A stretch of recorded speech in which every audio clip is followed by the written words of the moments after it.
News nation अगले आधे घंटे में देश और दुनिया की हर खबर होगी सीधी सपाट रफ्तार से भरी हुई। हम आपको दिखाएंगे बुलेटिन में कि आज का आम बजट आपके लिए क्या कुछ लेकर आया, क्या सस्ता हुआ, क्या महंगा हुआ। बजट की मुख्य बातों से रूबरू कराएंगे, लेकिन सबसे पहले आपको दिखाते हैं किस तरह से आईटीबीपी के जवान एक बार फिर वीर बनकर उभरे और बाबा बर्फानी के दर्शन करने जा रहे श्रद्धालुओं की भूस्खलन से रक्षा करी। बम बम भोले का नारा लगाते भक्त ऊपर पहाड़ी झरना और अचानक झरने से बरसने लगे पत्थर। ये पत्थर भक्तों को लग सकते थे, इसी वजह से पुल पर ढाल बनकर खड़े हो गए बाबा बर्फानी के बहादुर यानी आईटीबीपी के जवान। जब तक एक एक यात्री पत्थरों की जद से बाहर नहीं निकला तब तक ये बहादुर यूं ही डटे रहे। गुरुवार को भी ऐसा ही एक वीडियो सामने आया था जहाँ बालटाल रूट के दूसरे इलाके में पहाड़ी से पत्थर गिरने लगे थे। तब भी भोले के भक्तों को बचाने के लिए आईटीबीपी के जवान ढाल बनकर खड़े हो गए थे।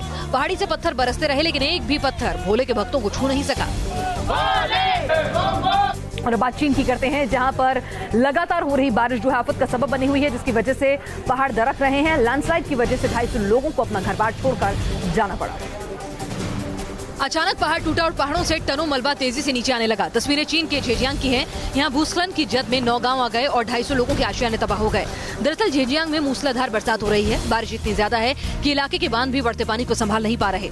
जब जब बांधों से पानी छोड़ा जा रहा है तो वो रिहायशी इलाकों को अपनी चपेट में ले रहे हैं। चीन पर मानो कुदरत का कहर बरपा है। लियानलोंग में बुधवार को बवंडरों ने तबाही मचाई थी। इन बवंडरों की चपेट में आकर 6 लोगों की मौत हो गई थी। 190 से ज्यादा घायल थे और लाखों की संपत्ति बर्बाद हो गई थी। वहीं सिंचुआन में भूकंप के झटकों ने लोगों को कांपने पर मजबूर कर दिया था।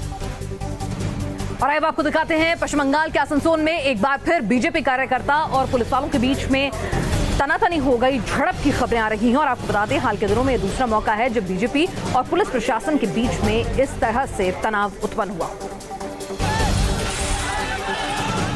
आसनसोल की जीटी रोड मानो जंग के मैदान में तब्दील हो गई, जहां बीजेपी कार्यकर्ता और राज्य पुलिस के जवान आमने सामने थे। सबसे पहले प्रदर्शन करते बीजेपी कार्यकर्ताओं ने बैरिकेडिंग तोड़ने की कोशिश की और जैसे ही वो कामयाब हुए तो पुलिस ने लाठीचार्ज कर दिया। जो जहां मिला वहीं डंडा बरसाया गया।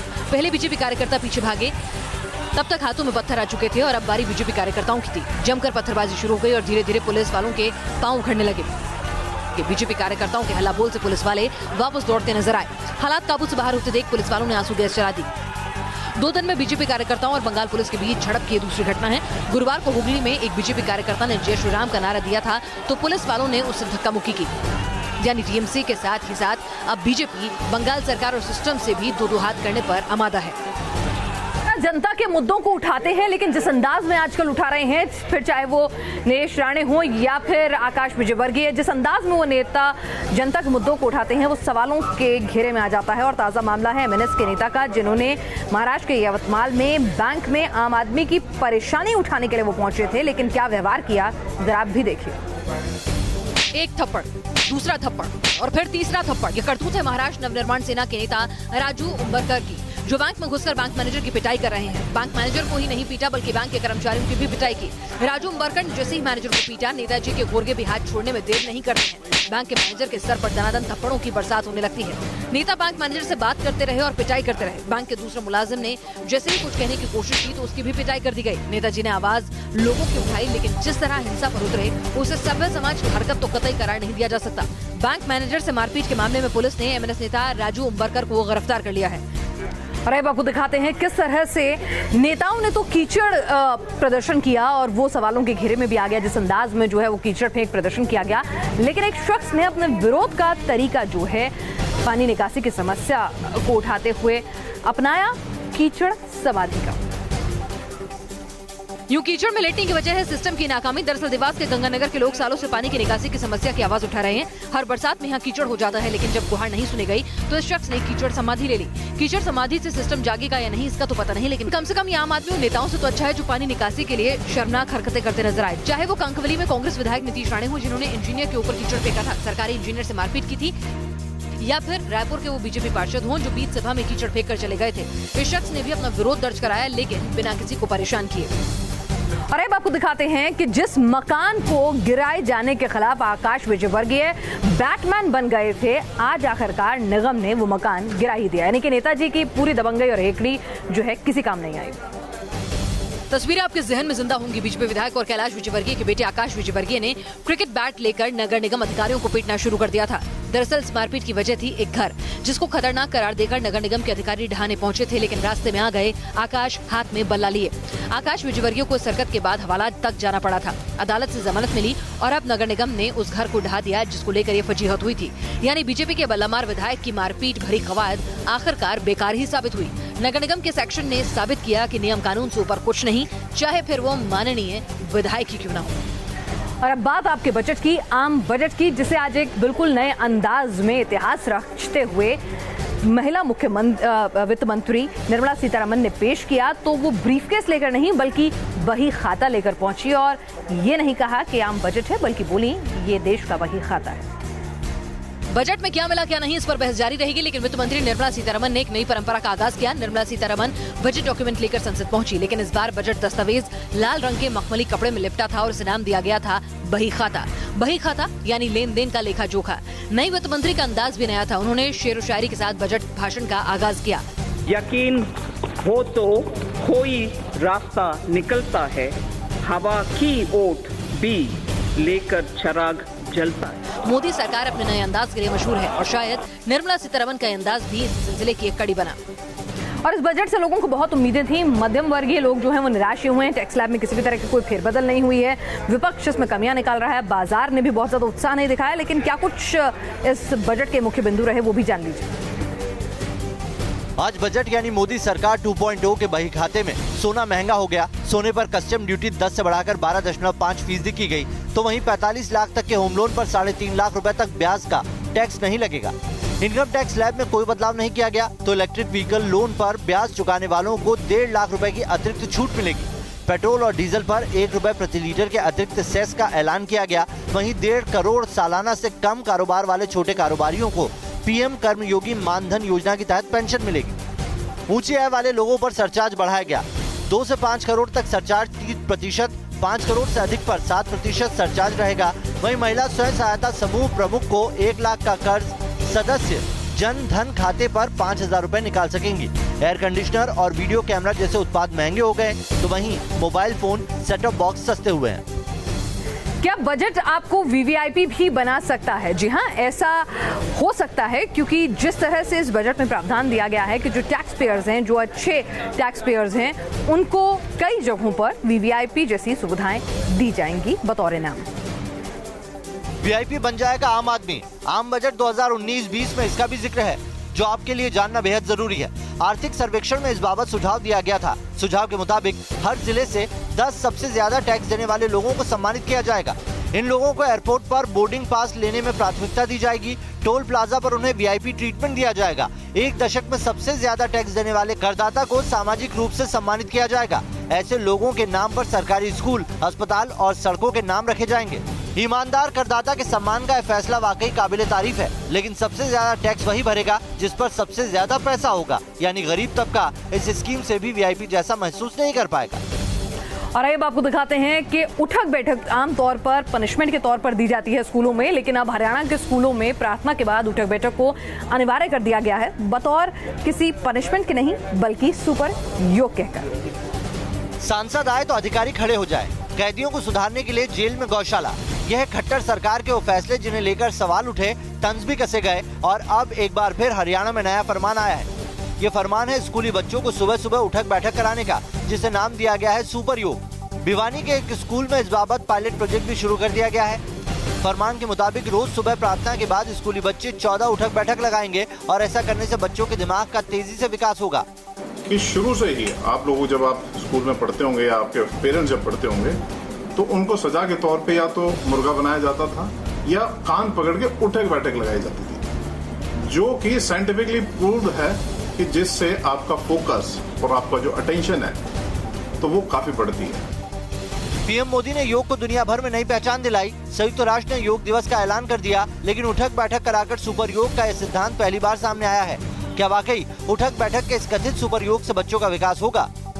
रामायण का पाठ करना क्या आपको मुसीबत में डाल सकता है? जी हाँ, अगर आप मुस्लिम समुदाय से ताल्लुक रखते हैं तो हो सकता है कि आप ही के समुदाय के लोग जो हैं आपकी मुखालफत कर लें, क्योंकि अलीगढ़ के एक शख्स के साथ ऐसा हुआ है, क्योंकि वो था तो धर्म से मुस्लिम लेकिन रामायण का पाठ कर रहा था।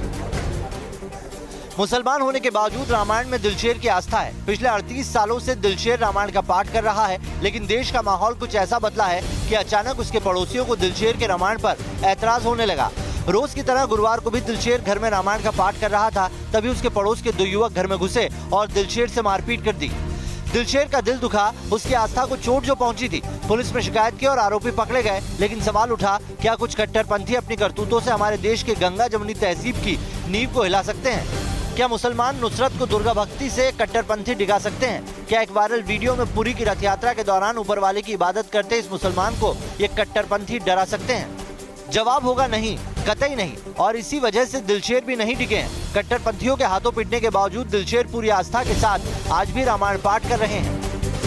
और अब आपको दिखाते हैं नुसरत जहां का वो अंदाज जिसको लेकर कट्टरपंथी जो है लगातार सवाल उठा रहे हैं कि वो क्यों हिंदू धर्म के कुछ रीति रिवाज निभाती हुई नजर आ रही हैं। और एक बार फिर इन्हीं तमाम कट्टरपंथियों को, आलोचकों को नुसरत जहां ने जवाब दिया अपने रिसेप्शन में चूड़ा पहनकर।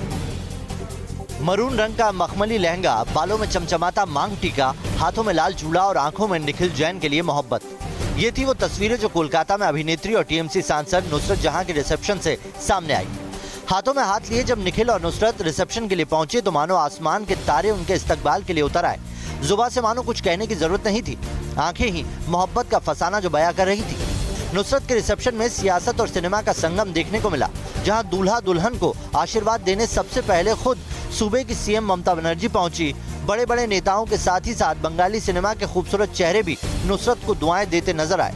हाल ही में हुए विवादों को लेकर भी नुसरत से कुछ सवाल पूछे गए, लेकिन उन्होंने साफ कहा कि उनकी शादी है तो जो होगा उन्हीं के मन का होगा।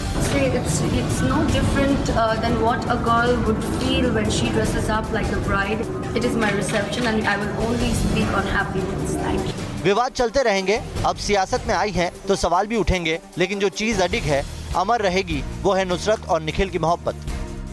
और अब आपको दिखाते हैं किस तरह से 129 आतंकियों को मौत के घाट उतार चुके हैं सुरक्षा बल। और आज भी शोपियां में एक आतंकी, हिजबुल का आतंकी जो है, सेना के जवानों ने उसे ठिकाने लगाया और उसी के साथ ये आंकड़ा हो गया 129।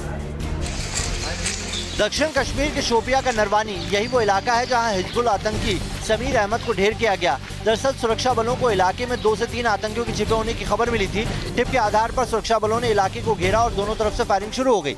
मुठभेड़ में समीर अहमद नाम के आतंकी की मौत हो गई। बताया ये भी जा रहा है कि समीर नाम का आतंकी पहले अलबद्र के साथ था और कुछ ही दिन पहले हिजबुल से जुड़ा था। घाटी में अमरनाथ यात्रा के चलते सुरक्षा बल चौकस है और किसी किस्म का आतंकी हमला न हो, इसी वजह से लगातार आतंकियों की गतिविधियों पर नजर रखी जा रही है। भारत और फ्रेंच सेनाओं के बीच में युद्धाभ्यास जो है वो जारी है। गरुड़ नाम के इस युद्धाभ्यास में तमाम जो एक दूसरे से युद्ध के कौशल हैं, गुर हैं, हथियारों के बारे में जानकारी है, वो साझा कर रहे हैं दोनों सेनाओं के जवान। एक तरफ राफेल और दूसरी तरफ सुखोई। कुछ ऐसी थी तस्वीरें जब हिंदुस्तान और फ्रांस के वायुवीरों ने आसमान में अपना दमखम तौला। भारत और फ्रांस के बीच होने वाली सालाना गरुड़ 2019 एयर एक्सरसाइज का दूसरा चरण फ्रांस में जारी है। इस दौरान इंडियन एयरफोर्स के फाइटर पायलट्स को राफेल जैसा आधुनिक विमान उड़ाने का मौका मिला, तो फ्रेंच एयरफोर्स ने सुखोई 30 MKI की घातक क्षमता को परखा। इस अभियान के दौरान भारतीय और फ्रांसीसी पायलटों ने स्ट्राइक कैपेबिलिटी, डिफेंस और इंटरसेप्ट मैकेनिज्म, सर्विलांस और रिकॉन जैसे पहलुओं पर अपनी जानकारी और तजुर्बे साझा किए। गरुड़ एयर एक्सरसाइज का पहला चरण भारत में हुआ था। गोवा में फ्रेंच एयरफोर्स के पायलट बतौर मेहमान आए थे। अब दूसरे चरण में इंडियन एयरफोर्स के जाबाज फ्रांस के आसमान पर अपना झंडा गाड़ रहे हैं। और अब आपको दिखाते हैं वो खबरें जो सोशल मीडिया पर वायरल हो रही हैं। वायरल कट अमेरिका के व्योमिंग का एक वीडियो सोशल मीडिया पर खूब शेयर किया गया है। ये वीडियो उस वक्त का बताया जा रहा है तब व्योमिंग में तेज रफ्तार के साथ 2 बाउंडर आए थे। वीडियो में साफ नजर आता है कैसे बाउंडर बना और कैसे तेजी से बड़ा होता चला गया। शिल्पा शेट्टी का एक वीडियो आज सोशल मीडिया पर खूब वायरल हुआ। शिल्पा शेट्टी छुट्टियों पर गई हुई थी और इसी दौरान उनका सामना बतखों के झुंड से हो गया। प्यार से बतखें शिल्पा की तरफ बढ़ी, लेकिन शिल्पा ऐसी डरी कि वो चीखी चिल्लाई और फिर भाग खड़ी हुई। ये वीडियो शिल्पा ने ही अपने सोशल मीडिया अकाउंट पर शेयर किया। और अब आपको दिखाते हैं कैलिफोर्निया में किस तरह से भूकंप के झटकों से थर्रा गया पूरा का पूरा इलाका। तेजी से हिचकोले खाता स्विमिंग पूल का पानी, घर के अंदर लगी लाइट और पंखे हिलते नजर आए। ऐसी तस्वीरें सामने आई अमेरिका के कैलिफोर्निया से, जहां पर रिक्टर स्केल पर 6.2 की तीव्रता का भूकंप आया। कैलिफोर्निया में गुरुवार को दिन के वक्त भूकंप आया था। भूकंप के झटके महसूस होते ही लोगों में अफरा तफरी मच गई। लोग घरों से बाहर निकले और तब तक भूकंप की तबाही का मंजर नजर आने लगा था। घरों से लेकर दुकानों तक हर जगह भूकंप की तबाही नजर आ रही थी। सामान बिखरा हुआ था, अफरा तफरी का माहौल था। तस्वीरें बता रही थी कि धरती के अंदर पैदा हुए झटके किस हद तक धरती के ऊपर बसे इंसान को हिला गए। कैलिफोर्निया में भूकंप के बाद फौरन रेस्क्यू रिलीफ ऑपरेशन शुरू कर दिया गया। अब आपको दिखाते हैं दुनिया की कुछ और बड़ी खबरें वर्ल्ड कट टू कट में। अमेरिका के नेशनल डे के मौके पर डोनाल्ड ट्रंप को अब तक के सबसे सख्त विरोध का सामना करना पड़ा। ट्रंप विरोधियों ने व्हाइट हाउस के सामने प्रदर्शन किया और अमेरिका का झंडा जला दिया। दरअसल डोनाल्ड ट्रंप ने नेशनल डे के मौके पर राजधानी में टैंक और हथियारों की परेड कराई थी, जिसके जवाब में प्रदर्शनकारियों ने इस हरकत को अंजाम दिया। अफ्रीकी देश सूडान में लोकतांत्रिक सरकार की मांग तेज होती जा रही है। युवाओं और स्कूली बच्चों का प्रदर्शन दूसरे हफ्ते में पहुंच गया है। राजधानी खार्तूम समेत कई इलाकों में प्रदर्शनकारियों और पुलिस बल के बीच टकराव हुआ, जिसमें कई नौजवानों के घायल होने की खबरें हैं। दरअसल सूडान में फौज सत्ता पर काबिज हो गई है और लोग जल्द से जल्द निर्वाचित सरकार की मांग कर रहे हैं। दुनिया की पहली तैरती डेयरी को नीदरलैंड में तैयार किया गया है। रोटरडैम में पहली बार दुनिया ने लहरों पर तैरती इस डेयरी को देखा। इस डेयरी में 32 गाय हैं और इनका पालन पोषण करने वाले भी यहीं साथ रहते हैं। और दिल्ली में रिपोर्ट्स कहती हैं कि बड़े अपराध जो हैं वो कम हुए हैं, लेकिन छिटपुट अपराध जो हैं बढ़ गए हैं। किस तरह से एक बार फिर दिल्ली पुलिस ने ऐसी ही एक वारदात को अंजाम देते हुए 2 युवकों को गिरफ्तार किया। तस्वीरें गुरुवार रात की है, जब 2 अपराधियों ने दिल्ली के वेलकम इलाके में हंगामा मचा दिया। सीसीटीवी में कैद इन तस्वीरों को देखिए। यहाँ आपको नजर आएगा कैसे गुंडा हाथ में बड़ा चाकू लिए लोगों को धमका रहा है, डरा रहा है। बार बार ये गुंडा अलग अलग दुकानों पर जाता है और लोगों को चाकू दिखाकर धमकाता है। इतना ही नहीं, ये गुंडा कई दुकानों में तोड़फोड़ भी करता है। देखिए कैसे हाथ में थामे डंडे से इसने एक दुकान का काउंटर तोड़ दिया और जब इससे भी उसका मन नहीं भरा तो इसने दूसरी दुकान पर जाकर हंगामा किया। वहाँ भी सामान को लात मारकर जमीन पर गिरा दिया। भरे बाजार दहशत फैलाने वाले इस शख्स का नाम सलमान है। सलमान और इसका साथी मारूफ कुछ ही दिन पहले जेल से बाहर निकले थे और निकलते ही इसने स्थानीय दुकानदारों से हफ्ता वसूली शुरू कर दी। जिसने पैसा नहीं दिया उसकी दुकान तोड़ दी। रात का यह गुनाह सुबह तक सुर्खियों में आ चुका था और दिल्ली पुलिस ने सलमान और मारूफ दोनों को गिरफ्तार कर लिया। और खेल के मैदान की हर बड़ी खबर जानिए sports cut to cut. Team India के कप्तान विराट कोहली और इंग्लैंड के फुटबॉल खिलाड़ी हैरी केन ने साथ में क्रिकेट खेला। हैरी केन ने दुआ की कि जब भारत इंग्लैंड के साथ क्रिकेट खेले तो हार जाए और जब बाकी टीमों के साथ खेले तो जीत जाए। विराट के साथ क्रिकेट खेलने का वीडियो हैरी केन ने सोशल मीडिया पर अपलोड किया है, जो काफी वायरल हो रहा है। टीम इंडिया के पूर्व कप्तान राहुल द्रविड़ ने एनसीए चीफ बनने के लिए हामी भर दी है। राहुल द्रविड़ जल्द ही एनसीए के हेड ऑफ क्रिकेट ऑपरेशन बना दिए जाएंगे। एनसीए से जुड़ने के बाद भी द्रविड़ इंडिया ए और अंडर 19 टीम के कोच बने रहेंगे। वर्ल्ड कप में सेमीफाइनल की रेस से बाहर हुआ पाकिस्तान। टॉप 4 में पहुंचने के लिए पाकिस्तान को 350 रन बनाकर 311 रन से मैच जीतना था, लेकिन बांग्लादेश के खिलाफ पाकिस्तान की टीम 350 के आंकड़े को नहीं छू पाई, जिस वजह से पाकिस्तान के लिए सेमीफाइनल के दरवाजे बंद हो गए। सेमीफाइनल से पहले ऑस्ट्रेलिया को लगा बड़ा झटका। शॉन मार्श कलाई में फ्रैक्चर होने की वजह से वर्ल्ड कप से बाहर हो गए हैं। शॉन मार्श की जगह विकेटकीपर बल्लेबाज पीटर हैंड्सकॉम्ब को टीम में शामिल किया गया है। हिंदुस्तान में भले ही सलमान खान और आजकल के तमाम हीरोज जो हैं फिल्मी पर्दे पर शर्टलेस होते हों, लेकिन चीन ने कह दिया है कि भाई सार्वजनिक जगहों पर कोई भी पुरुष शर्टलेस नहीं हो सकता, जुर्माना देना पड़ेगा। चीन में अब सार्वजनिक स्थानों पर शर्ट उतारने पर पाबंदी लगा दी गई है। चीन की मीडिया में आई खबरों के मुताबिक पार्क, सड़कों जैसी सार्वजनिक जगहों पर लोग शर्ट उतारकर नहीं घूम पाएंगे। इस आदेश का मकसद लोगों को संभ्रांत बनाना और शहरों की छवि सुधारना है। प्रशासन ने आदेश जारी कर दिया, लेकिन उन नौजवानों के अंदर मायूसी फैल गई जो जिम में घंटों पसीना बहाकर 6 पैक्स बनाते हैं। अब वो अपने 6 पैक कैसे दिखाएंगे और कैसे इतराएंगे? तो आपने देखी देश और दुनिया की हर खबर सीधी सपाट रफ्तार से भरी हुई कट टू कट अंदाज में। फिलहाल दीजिए इजाजत, फिर हाजिर होंगे खबरों किसी अंदाज के साथ। तब तक आप देखते रहिए न्यूज़ स्टेशन।